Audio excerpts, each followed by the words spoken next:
Hello everybody. Welcome back to another video. Currently I'm in Florida right now in Cape Coral. And I did promise that I would not make videos. Well, I didn't really promise it, but I just told you guys that I wouldn't be making any videos anytime soon for the next like 7 to 8 days. But I look at the Weather Prediction Center because I do so every day basically. And we have a pretty serious, potentially urgent and, an emergency situation going on. Uh, there are four moderate risks of flash flooding uh, to be very concerned about. So uh, I'm going to be going over those today. Very serious, very urgent scenario going on. You have a frontal pattern, and it's essentially just going to stay stalled over the southern United States, basically. Yet you could see the front draping from Idaho all the way down into the Rockies and then into the deep south, and then it's just staying there. And then it goes off the east coast and then bounces back into the northeast and New England, and then goes into Canada, and then just does whatever. And you see, it's essentially just going to stay there. Well, it kind of didn't, but there's more conducive risks for flash flooding. It's gonna stay there for like day one and day two, and then something's gonna spawn on day three, and it's just gonna be terrible. I'm gonna be right back.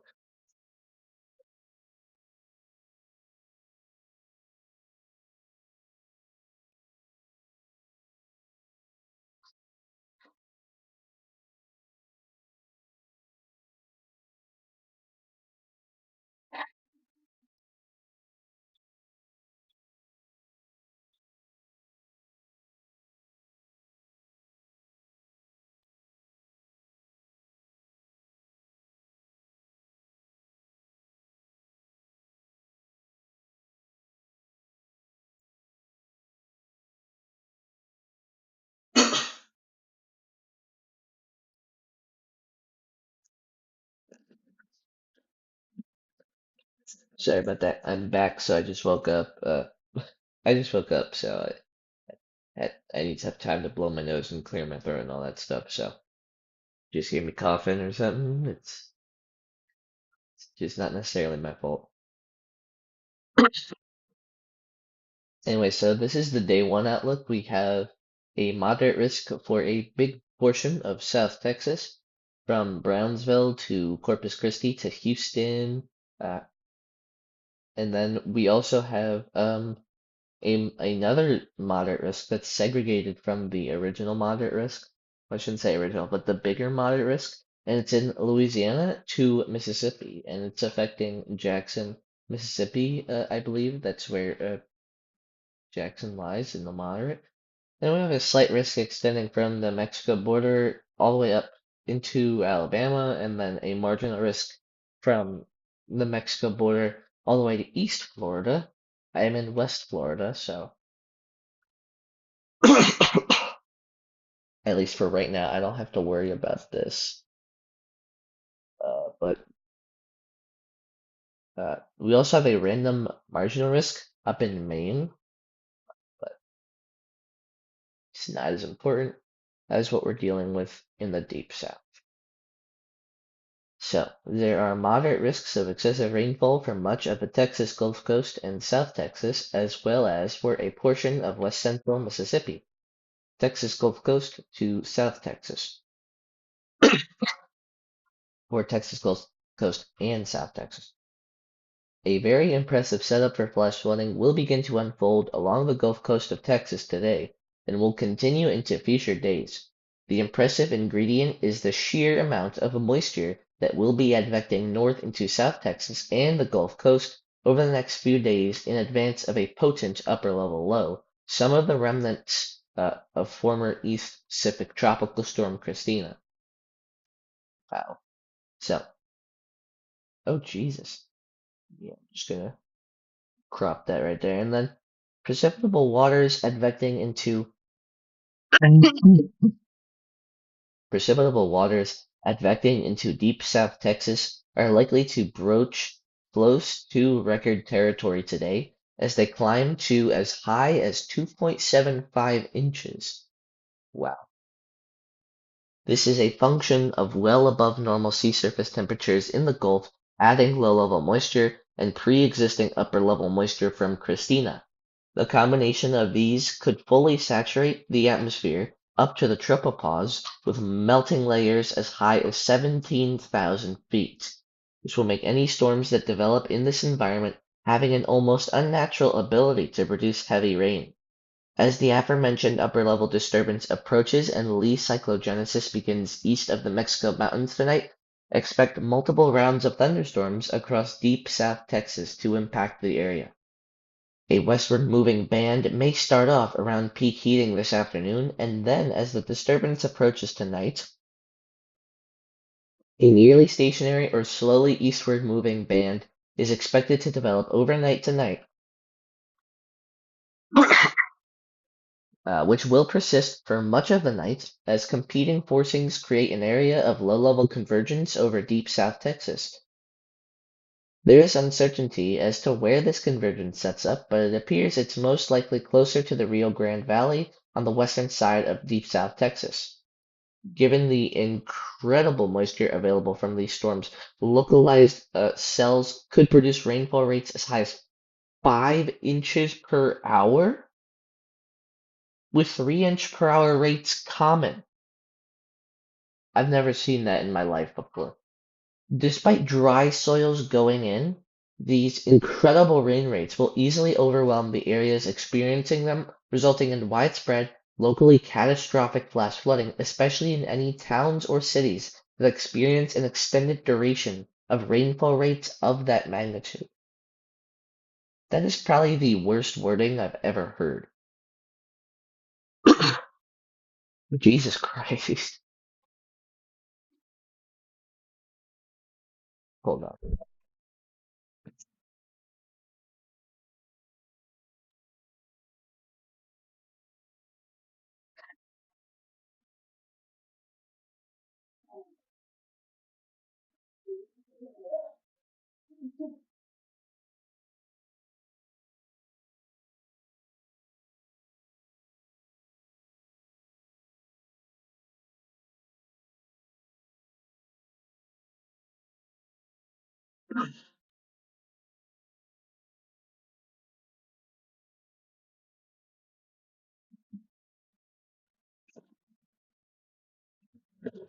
Alright, I'm back, everybody. So, further north, the north to south oriented bands over deep South Texas will impact a strong but slow moving cold front drifting southeastward towards the Texas Gulf Coast. This will funnel prodigious moisture northeastward paralleling the coast. The storms will follow, resulting in training. As in deep South Texas, despite slightly, and I mean only slightly lower precipitable water values, rainfall rates to 3 inches per hour will be common, with localized rates to 5 inches per hour here as well. 5 inches per hour, let that sink in. No pun intended. Flash flood guidance is significantly lowered from Corpus Christi northeast to Houston as compared with further south down the coast. Thus, these prodigious rainfall rates will have no trouble exceeding flash flood guidances. Frictional convergence of the onshore flow and the front will make for nearly stationary bands of thunderstorms along much of the middle Texas coast. Thus, expect storm total rainfall amounts today easily exceeding 3 inches,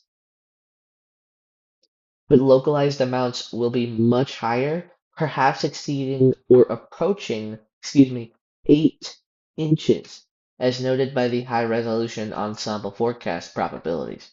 With some uncertainty as to how prolific the storm total rainfall amounts will be, the moderate risk may need to continue to be upgraded in the hardest hit areas through the day, especially in wait, may need to continue to be upgraded in the hardest hit areas of the day, especially if those include urban areas from Brownsville to.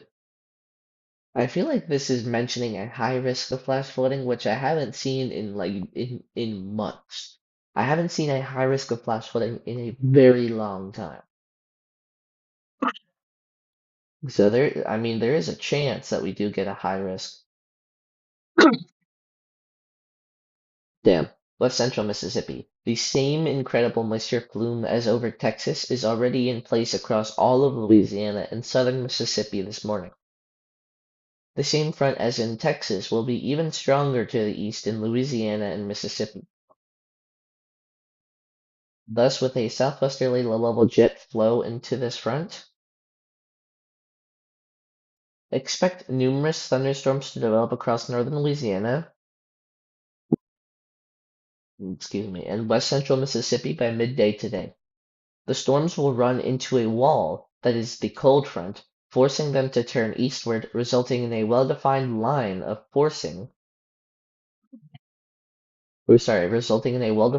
storms along the frontal interface. It appears this is most likely to occur along the I-20 corridor. The heaviest rain will occur from midday through sunset, after which there may be a break before more scattered convection redevelops in the early morning hours of Tuesday. Multiple inch per hour rates are likely with these storms as well due to the deep moisture with precipitable waters at record territory between 2.25 and 2.5 inches.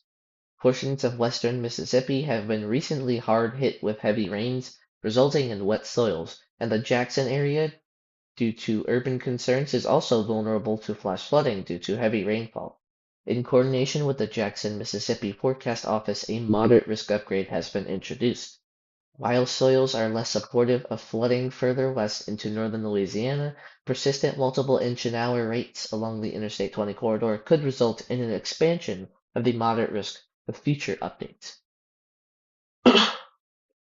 Bro, that's just day one. We have 3 more days of the moderate risk to go. Here's day 2. Moderate risk remains from Brownsville to Corpus Christi to Houston, and even protruding into southwestern Louisiana. And we still basically have the same moderate risk for Jackson, Mississippi. It hasn't really changed. Day 1, day 2, day 1, day 2. It hasn't really changed. It hasn't changed. So this is for tomorrow. There are moderate risks of excessive rainfall for the entire Texas Gulf Coast, as well as for west central Mississippi. God damn. Texas Gulf Coast. A plume of incredibly deep tropical moisture over the entire Texas Gulf Coast will be in place at the start of the period Tuesday morning. Ongoing Lee cyclogenesis in advance of a strong upper-level disturbance will support continuous numerous showers and thunderstorms in the onshore flow up the western coast of the Gulf and into the Texas Gulf Coast. This disturbance will further increase the amount of moisture available for the storms as precipitable waters rise to record territory in some areas, possibly exceeding 2.75 inches. Any and all thunderstorms that continue to develop ahead of the low will be capable of multiple inch per hour rainfall rates despite the reduced instability in the early morning. When added to Monday's rains, flash flooding is likely to continue all along the Texas Gulf Coast until the low itself, which will track northeastward roughly parallel to the coast, passes a given longitude, switching the wind direction from onshore southward to offshore northwestward. Since the low will be barely moving, a steady onshore flow across the middle and upper Texas Gulf coasts will continue to favor training thunderstorms impacting coastal areas, with the Houston metropolitan area remaining particularly vulnerable. Meanwhile, for the lower Texas coast, once the low moves offshore, the northwesterly flow will dramatically decrease storm coverage and intensity, but it won't completely shut it off due to the deep moisture still in place even behind the low, with the front lagging behind along the Rio Grande.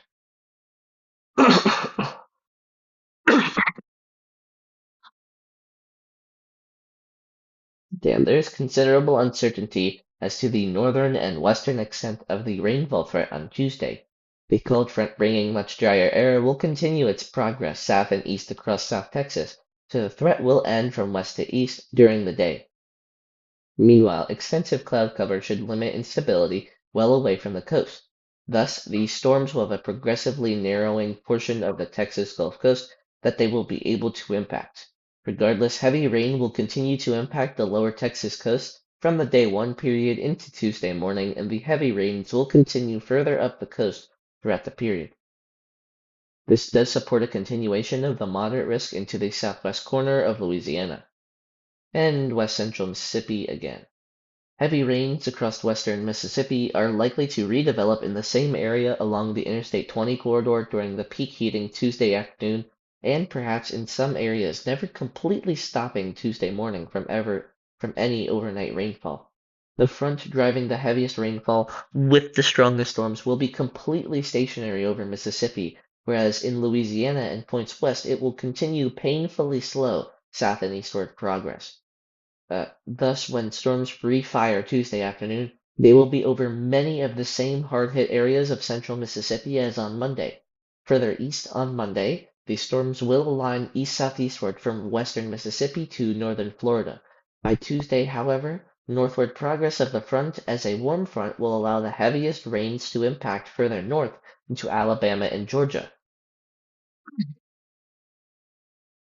Despite a lack of rain on Monday, the still wet soils across central Alabama towards Birmingham and Montgomery may require an eastward extension of the moderate risk area into central Alabama. Regardless, it does appear western Mississippi will still be the area that gets the most rainfall, especially over the combined 2-day period. Rains in west central Mississippi should diminish with loss of daytime heating Tuesday night, with lingering thunderstorms pressing southeastward towards southern Alabama and the Floridian Panhandle Tuesday night. Yeah, that is not good. But here we are. We're moving on to day 3. So we actually have two different systems. We still have the system that's producing the moderate risk from Houston, the Houston metro into Southwest Louisiana. But we also have a different system. We have a different system in the Midwest and the Great Lakes from, south of the Kansas City metro, the Springfield, Joplin area in Missouri, all the way up through Iowa, Wisconsin, lower Michigan, Ohio, northern Kentucky, like the Louisville area, Indiana, and Illinois. Uh, so many metros are in this slight risk and may actually have to be upgraded to a moderate risk. Potentially Chicago, Milwaukee, Green Bay, Detroit, Grand Rapids, Indianapolis, Cleveland, I think, is just in the cross of it. Toledo,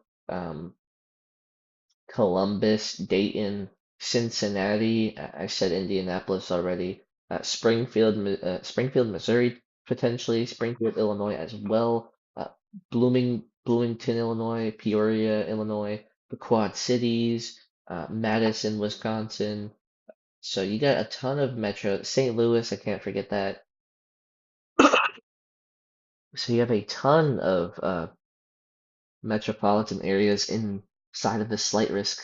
Uh, so with the risks of metropolitan areas that may need to be upgraded to a moderate risk, but to be honest, who really knows? Who really knows? I mean, the Weather Prediction Center knows, but anything is possible because there is uncertainty at play. So let's do this. There's a moderate risk of excessive rainfall for the upper Texas Gulf Coast into southwest Louisiana. Upper Texas Gulf Coast into southwest Louisiana. A potent upper-level disturbance, which does include some of the upper-level remnants of former East Pacific tropical storm Christina, will interact with an incredibly deep moisture plume over the western Gulf to continue a multiple-day heavy rainfall event over a small portion of the upper Texas Gulf Coast on Wednesday. The disturbance itself will make better forward progress during the period, moving from off South Padre Island at the start of the period into western Louisiana by Thursday morning. Immediately in advance of the center of this low, heavy rainfall will continue into the upper Texas coast and the Houston metro from the day 2 period. The axis of heaviest rain through the day is likely to be directed east of Houston along the Texas-Louisiana border near Beaumont. Thus, this area is likely to see the worst impacts from flash flooding overall throughout the day. The strongest storms will become increasingly tied to the movement of the surface low and attendant upper level shortwave, as the front that plagued much of Texas will follow behind the low, clearing much of the rest of the state from heavy rains for a brief time. Across the south, the front that was stalled from central Mississippi through Georgia the past few days will dissipate entirely in advance of the next strong cold front tracking across the Midwest. There does remain considerable uncertainty as to how fast the low will track up the Texas Gulf towards the lower Mississippi Valley. A faster progression may require a northeastward expansion of the Slates to cover more of central Louisiana, and if even a bit faster still, it would re-impact western Mississippi late Wednesday night, requiring a significant upgrade from the current blank extended rainfall outlook for that area. Thus, significant changes are probable with future updates. Since the upper Texas coast area will have been hit hard on 2 consecutive days uh, prior to Wednesday, the moderate risk continuation into Wednesday was needed due to likely ongoing heavy rainfall throughout the period. While there is better certainty into southwest Louisiana for the moderate risk level heavy rains, the Houston metro was still included in coordination with Houston due to uncertainty largely on Wednesday morning as to how far west the heavy rain shield will extend.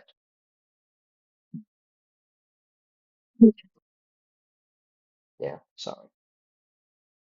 Midwest. A potent area of low pressure over the plains at the start of the period will progress east across the Midwest at a rather fast clip through the day on Wednesday. As the low moves into the mid-Mississippi Valley, it will increasingly tap into the large moisture plumes present across much of the southeast.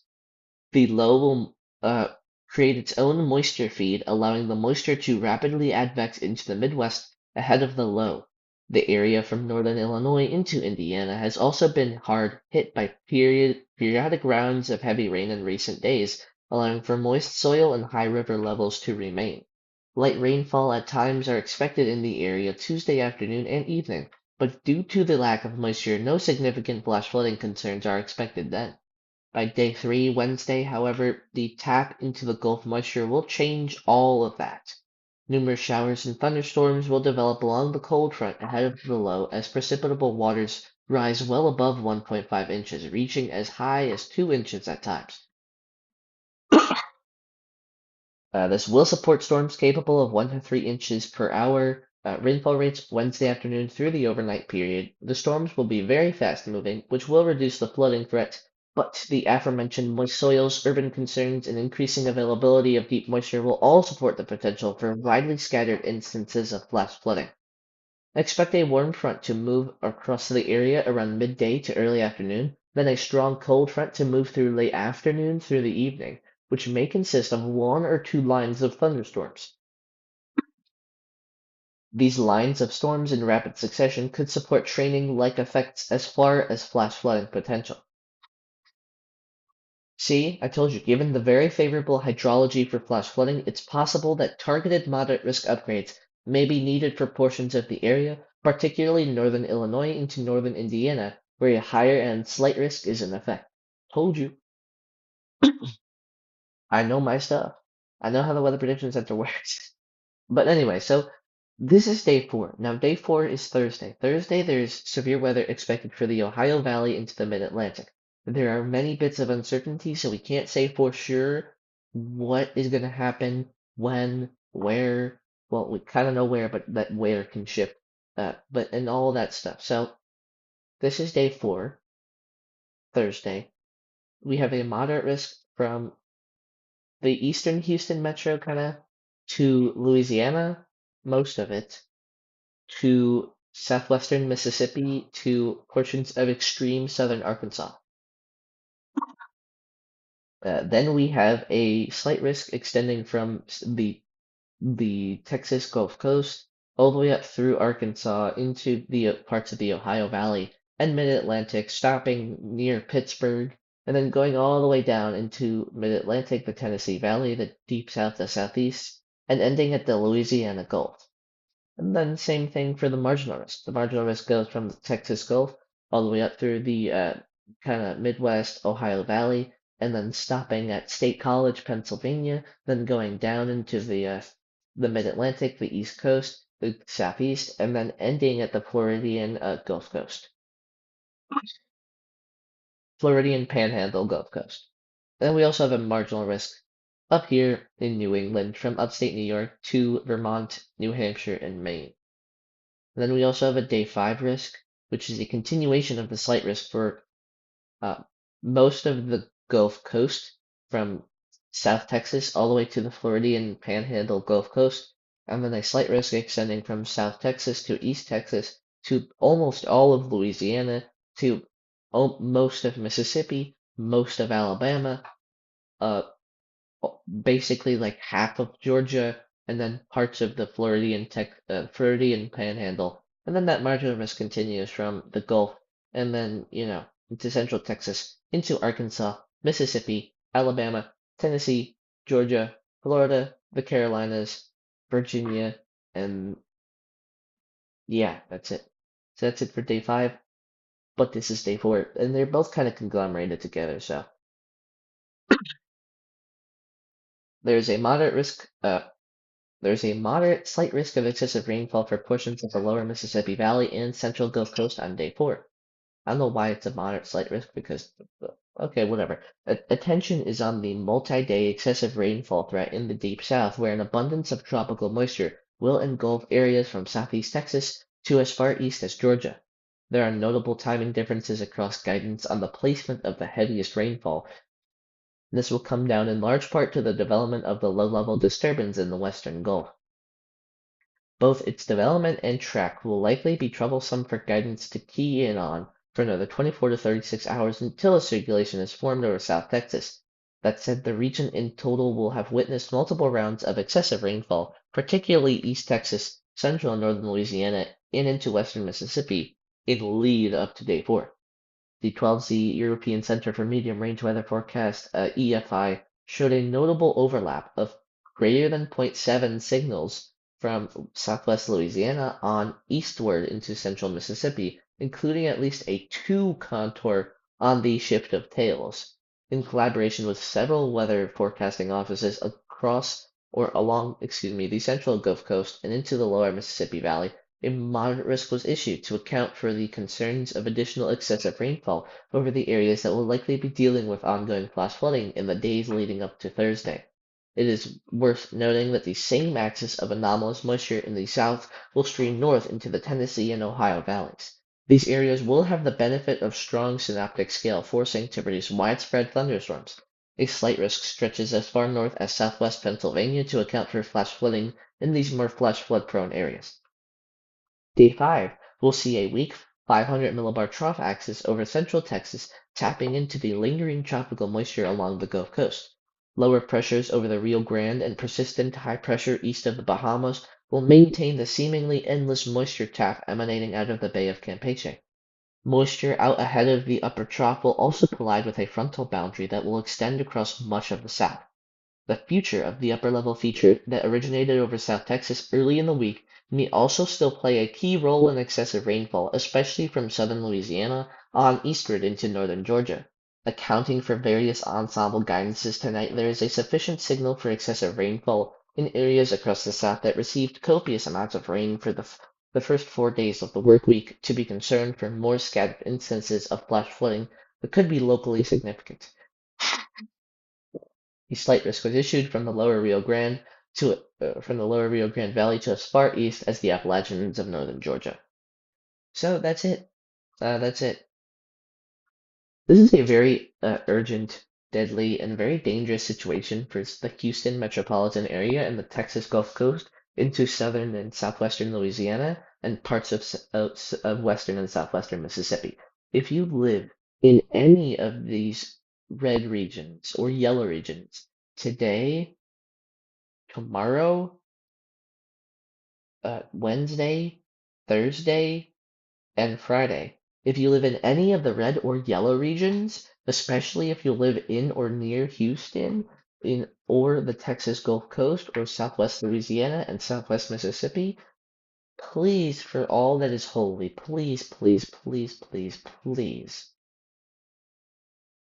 be prepared for many inches of flash flooding. Many. Houston will be the most impacted because it's under four moderate risks back to back to back to back. And I'm very concerned for Houston. Many people could unfortunately be killed here because it is such a large metropolitan area, and I would not be surprised if Houston had a high risk upgrade.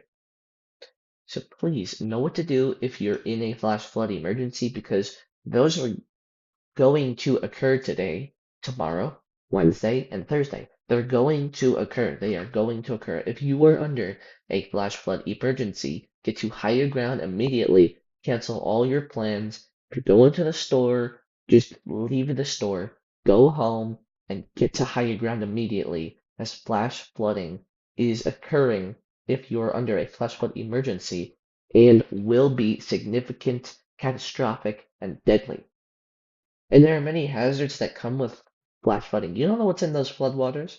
You don't know. You can't assume, and you just don't know. And there could be people, there could be, I don't know, alligators. I'm not sure what the hell is going on. But there could be many objects, many pieces of debris that could unfortunately kill you if you're in the water. You could also drown, because some people don't know how to swim. It's unfortunate that some people don't know how to swim, but some people don't know how to swim. And if people get caught in that floodwater, if they don't know how to swim, they will drown. That's how many people die in flash flooding. They get swept under. And the current is so quick that even experienced swimmers can't escape. They can't. But regardless, if you can't swim, you're just dead. You just gotta accept your fate, unfortunately. Uh, don't mean to sound morbid, but it's kind of, yeah. Trying to instill some fear into you guys to, show that this is a very urgent scenario. So please, if you're under any flash flooding risk, specifically the red or the yellow, and you're under a flash flood warning or a flash flood emergency, get to higher ground as soon as you can. Take your family with you and know what to do in case of an emergency, because an emergency will occur today. It's just a matter of where. All right, so please do whatever you can. I'll give updates tomorrow and on other days when I can. Uh, uh, but no guarantees because I may be busy. So I'll try to do as best as I can, but no guarantees because I know this is an emergency situation. So, alrighty, get out of here, y'all. See y'all later.